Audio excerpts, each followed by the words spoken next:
கர்த்தருடைய நாமத்திற்கு ஸ்தோத்திரம். இன்றைக்கும் ஒரு வேத பகுதியை நாம் வாசிக்கலாம். என்னாகும் 13வது அதிகாரம் 27, 28. அவர்கள் மோசேயை நோக்கி, நீர் எங்களை அனுப்பின தேசத்துக்கு நாங்கள் போய் வந்தோம். அது பாலும் தேனும் ஓடுகிற தேசம்தான். இது அதனுடைய கனி. ஆனாலும் அந்த தேசத்திலே குடியிருக்கிற ஜனங்கள் பலவான்கள், பட்டணங்கள் அரணிப்பானவைகளும் மிகவும் பெரியவைகளுமாய் இருக்கிறது. அங்கே ஏனாக்கின் குமாரரையும் கண்டோம். இந்த சம்பவம் நம்ம எல்லாருக்குமே தெரிந்த சம்பவம் தான். மோசே ஒரு 12 பேரை கானான் தேசத்துக்கு அனுப்புகிறார். அந்த தேசம் எப்படிப்பட்ட தேசம் என்று இவர்கள் அறியும்படி இவர்கள் அனுப்புகிறார் மோசே. அதுல போயிட்டு வந்த 12 பேர்ல 10 பேர் சொல்லுகிறார்கள், அந்த தேசம் நல்ல தேசம்தான், அது பாலும் தேனும் ஓடுகிற தேசம்தான், இது அதனுடைய கனி, பாருங்க எவ்வளவு பெரிய கனிகளா இருக்கு. இது எல்லாமே மோசே இடத்துல கொண்டு வந்து காண்பிக்கிறாங்க. ஆனா அடுத்து ஒரு விஷயத்த சொல்றாங்க பாருங்க, ஆனாலும் அந்த ஜனங்கள் பலவான்கள், அந்த பட்டணங்கள் அரணிப்பானவைகள், அதுல குடியிருக்கிறவர்கள் நம்மால மேற்கொள்ள முடியாது, எல்லாம் ஏனாக்கின் குமாரர்கள், எல்லாம் ராட்சசர்கள், அதுல போய் நம்மால மேற்கொள்ள முடியாது. நாம நம்முடைய பார்வைக்கும் சரி அவர்களுடைய பார்வைக்கும் சரி வெட்டுக்கிளிகளை போல இருக்கும். நம்மால இதெல்லாம் வாய்ப்பே இல்லை மோசே, நீங்க எதுவும் ட்ரை பண்ணாதீங்கன்னு ஒரு துர்ச்செய்தியை பரப்புறாங்க மக்களுக்கிடையில வந்து. இவர்கள் கொண்டு வந்த இந்த மெசேஜை நீங்க கவனிச்சு பார்த்தீங்கன்னா உங்களுக்கு ஒண்ணு நல்லா தெரியும்.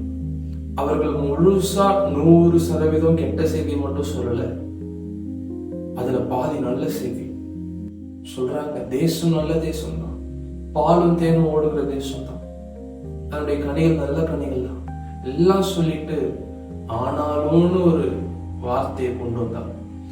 ஆனாலும்னு ஒரு வார்த்தையை கொண்டு வந்து எல்லா நம்பிக்கையையும் எல்லா நல்ல செய்தியினுடைய சாரையும் இவங்க எடுத்து விட்டாங்க.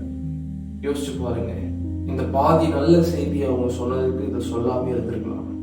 இன்றைக்கு இதை பார்த்து கொண்டிருக்கிற உங்களை பார்த்து நான் ஒரு கேள்வி கேட்கிறேன். ஆண்டவரை குறித்து என்ன நம்புறீங்க?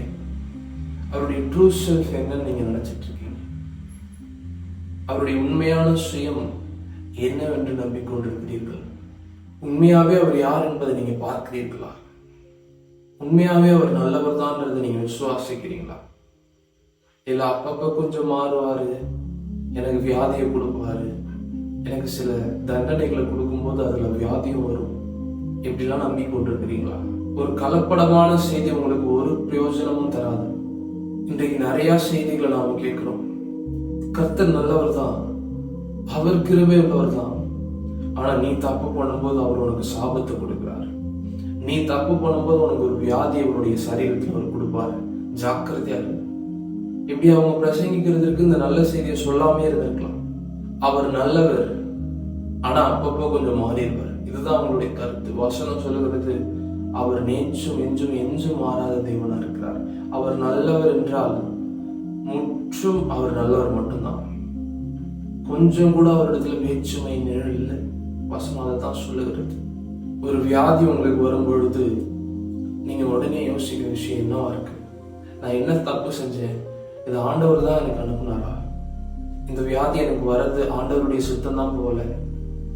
இப்படியெல்லாம் நீங்க நம்பிட்டு உங்களால சுகத்தை எதிர்பார்க்கவே முடியாது. ஆண்டவரை குறித்து ஒரு தப்பான காட்சியை உங்க மனசுல வைத்துக்கொண்டு நீங்க சரியான ரிசல்ட்டை எதிர்பார்க்கவே முடியாது. இந்த அவிசுவாசத்துக்கெல்லாம் காரணம் என்னன்னு உங்களுக்கு தெரியுமா? நீங்க இன்னும் ஒரு கலப்படமான செய்தியை நம்பிட்டு இருக்கீங்க. அவர் என்ன முழுசா நல்லவர் தான்ன்றதை நீங்க நம்பல. அவர் நல்லவர் தான், ஆனா அப்பப்ப என்ன தண்டிப்பார். அவர் நல்லவர் தான், ஆனா அப்பப்ப எனக்கு ஒரு சாபம் வரும். இந்த மாதிரி நீங்க நம்பிட்டு ஆண்டவரிடத்திலிருந்து ஒன்றையும் பெற்றுக்கொள்ள நினைக்காதீங்க. இருவர் ஒருமனப்பட்டிருந்தால் ஒழிய ஒருமித்து எப்படி நடந்து போவார்கள்? ஆண்டவர் உங்களை குறித்து ஒன்று நினைத்து கொண்டிருக்கிறார், ஆனா நீங்க ஆண்டவரை குறித்து ஒன்று நினைத்து கொண்டிருக்கிறீங்க. அவர் உங்களுக்கு எல்லாத்தையும் தரணும்னு நினைக்கிறார். நீங்க அவருக்கு சுத்தவங்களுக்கா தருவாரா?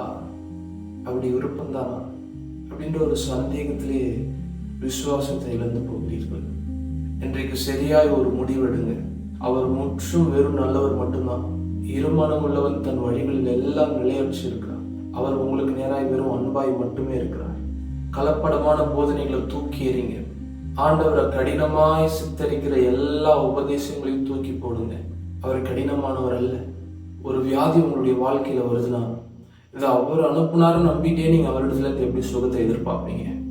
இது அவர் அனுப்புனாரு நம்பிக்கொண்டே அவரிடத்துல இருந்து சுகத்தை பெறுகிற விசுவாசம் உங்களுக்கு எப்படி இருக்கும்? இது அவர் தான் கொடுத்தாரு நீங்க நம்பிட்டே உங்களிடத்துல இருந்து அவரிடத்துல எதையும் எதிர்பார்க்கறதுக்கு எந்த விசுவாசமும் உங்களுக்கு இருக்காது. விசுவாசம் இல்லாமல் தேவனுக்கு பிரியமா இருப்பது கூடாத காரியம். இன்றைக்கு மனம் திரும்புங்க, ஆண்டவரை சரியாய் பாருங்க, அவர் எப்படி இருக்கிறாரோ அப்படி அவரை பாருங்க, அவருடைய ட்ரூ செல்ஃப் அறிந்து கொள்ளுங்க. பவுல் சொல்லுகிறார், அநேகரை போல நாங்கள் தேவ வசனத்தை கலப்பாய் பேசாமல். அப்படின்னா என்ன சொன்னா, இதுல கொஞ்சம் அவர் நல்லவர் தான், தேசம் நல்லது தான், இருந்தாலும் நம்ம அதுக்கு தகுதி இல்லை, வெட்டுக்கிளி போல. அவர் நல்லவர் தான், இருந்தாலும் நான் ஒரு பாவி புழு. இதெல்லாம் நீங்க நம்பிக்கொண்டு உங்களால சரியான வாழ்க்கையை வாழ முடியாது. ஒன்று அனலாய் அல்லது குளிராயிருங்க, ரெண்டுத்தையும் மிக்ஸ் பண்ணாதீங்க. கர்த்தர் உங்களை ஆசீர்வதிக்க சித்தமுள்ளவராக இருக்கிறார். அவர் நல்லவர், அவர் உங்களை ஆசீர்வதிப்பாராங்க.